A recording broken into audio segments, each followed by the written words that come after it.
Caldecott Medal winner Owl Moon by Jane Yolen, read by Mrs. Goodwin. Our feet crunched over the crisp snow, and little gray footprints followed us. Pa made a long shadow, but mine was short and round. I had to run after him every now and then to keep up, and my short, round shadow bumped after me. But I never called out. If you go owling, you have to be quiet. That's what Pa always says.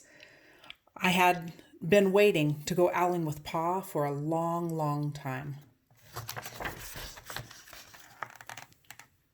We reached the line of pine trees, black and pointy against the sky, and Pa held up his hand. I stopped right where I was and waited. He looked up, as if searching the stars, as if reading a map up there. The moon made his face into a silver mask. Then he called, "Woo, woo, hoo, hoo, hoo, hoo." The sound of a great horned owl. Woo, woo, hoo, hoo, hoo, hoo.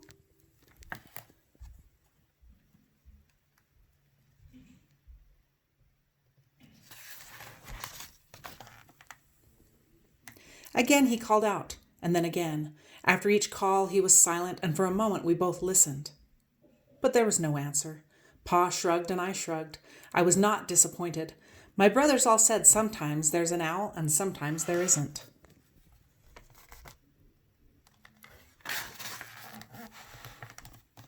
We walked on. I could feel the cold as if someone's icy hand was palmed down on my back, and my nose and the tops of my cheeks felt cold and hot at the same time. But I never said a word. If you go owling, you have to be quiet and make your own heat.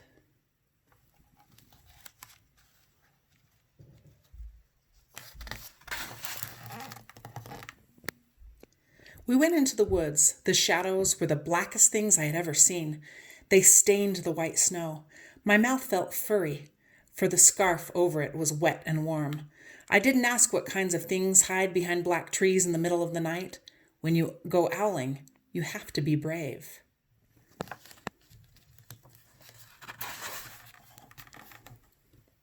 Then we came to a clearing in the dark woods. The moon was high above us.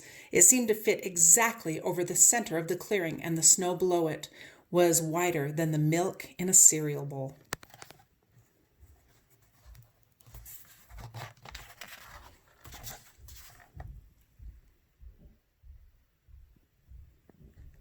I sighed, and Pa held up his hand.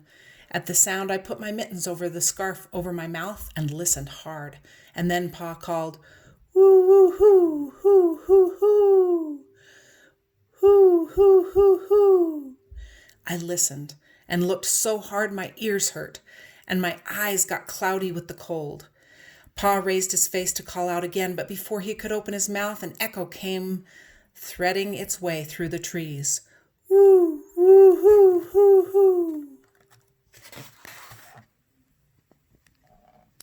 Pa almost smiled. Then he called back, "Woo, woo, hoo, hoo, hoo, hoo," just as if he and the owl were talking about supper or about the woods or the moon or the cold. I took my mitten off the scarf off my mouth, and I almost smiled too.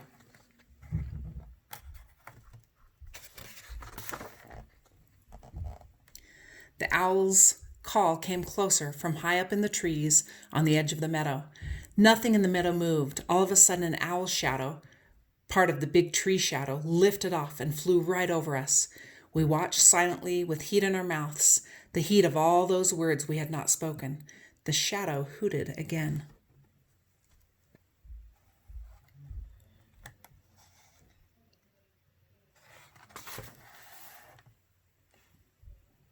Pa turned on his big flashlight and caught the owl just as it was landing on a branch.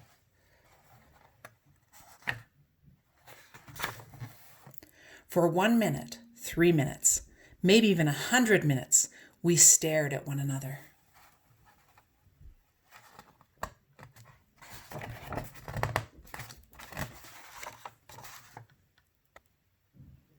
Then the owl pumped its great wings and lifted off the branch.